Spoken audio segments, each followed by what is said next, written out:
एक और अहम खबर है, शेख रशीद की जानिब से ट्वीट किया गया है, हुकूमत को फंडिंग केस से कुछ नहीं मिलेगा। उनका ये लिखना है कि तोशा खाना और तौहीन अदालत केसेस में भी कुछ नहीं मिलेगा।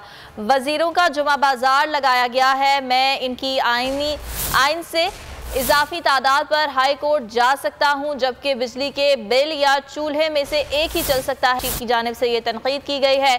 उनका लिखना है कि अपने बच्चों को भूख से मरते कोई नहीं देख सकता। पेट्रोल और बिजली मजीद महंगी होने जा रही है। ट्वीट में उनकी जानिब से ये पेश गोई भी की गई है। हुकूमत को फंडिंग केस से कुछ नहीं मिलेगा। शेख रशीद ये कहते हैं कि तोशा खाना और तौहीन अदालत केसेस में भी कुछ नहीं मिलेगा। वजीरों का जुमा बाजार लगा है।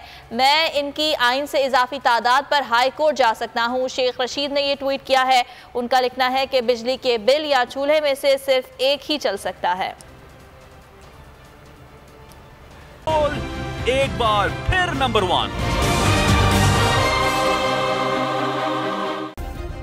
सब्सक्राइब करें और बेल दबाएं ताकि कोई खबर रह न जाए।